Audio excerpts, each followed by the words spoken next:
അലീന മനുവിന് ചായ എടുക്കാനായിട്ട് അടുക്കളയിലോട്ട് പോയി. മനു അലീനെ തന്നെ നോക്കി നിൽക്കുകയാണ്. അലീന ഓരോ കാര്യങ്ങളൊക്കെ ചോദിക്കുന്നുണ്ട്, അവിടുത്തെ വിശേഷങ്ങളൊക്കെ ചോദിക്കുന്നുണ്ട്. മനുവേട്ടനെ കണ്ടിട്ട് കുറേ നാളായല്ലോ എന്ന് പറഞ്ഞപ്പോൾ മനു ചോദിക്കുകയാണ്, എന്താ എന്നെ കാണാൻ തോന്നിയോ എന്ന് ചോദിക്കുന്നു. ഇത് രണ്ടുപേരും സ്നേഹത്തോടെ നോക്കി നിൽക്കുകയാണ്. അവർക്ക് പരസ്പരം ഇഷ്ടമാണെന്ന് അതിൽ നിന്ന് മനസ്സിലാക്കാം. അപ്പോഴാണ് കൃഷ്ണമോൾ അങ്ങോട്ട് വന്നത്. കൃഷ്ണമോൾ ഇത് കണ്ട് ചിരിക്കുകയാണ്.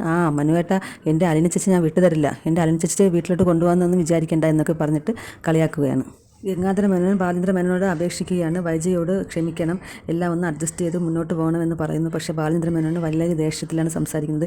എന്നെ ഇത്രയും നാൾ ചതിച്ചിട്ട്, ഇത്രയും നാൾ എന്നെ വഞ്ചിച്ചുകൊണ്ട് എന്നോട് ജീവിച്ചവളോട് ഞാൻ എങ്ങനെ ക്ഷമിക്കണമെന്നാണ് പറയുന്നത്. അവൾ അഹങ്കാരത്തിൻ്റെ കൊടുമുടിയിൽ കയറി നിൽക്കുകയല്ലേ, ഞാൻ എങ്ങനെയാണ് അവളോട് ക്ഷമിക്കേണ്ടത്? ഞാൻ അവളെ പ്രകോപിപ്പിച്ചുകൊണ്ടേയിരിക്കും. നിങ്ങളെല്ലാം അവളെ കൊണ്ട് നട്ടം തിരിയും, എന്നാലേ എനിക്ക് സമാധാനമാവുള്ളൂ. ഞാൻ അങ്ങനെയെങ്കിലും ഒന്ന് സന്തോഷിക്കട്ടെ.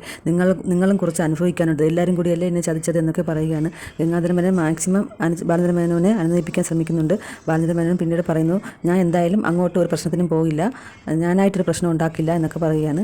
ഗംഗാധര മേനോൻ പറയുന്നു, ഞാൻ തിരിച്ചു പോവുകയാണെന്ന് പറഞ്ഞിട്ട് ഇറങ്ങുകയാണ്. അപ്പോൾ ബാലേന്ദ്ര മേനോൻ പറയുന്നു, കാപ്പി കുടിച്ചിട്ട് പോയാൽ മതി, സ്വന്തം അനന്തരങ്ങൾ ഉണ്ടാക്കിയ കാപ്പിയാണെന്ന് ഓർത്ത് കഴിക്കണം, അത് മറന്നു പോകരുത് എന്നൊക്കെ പറയുകയാണ്.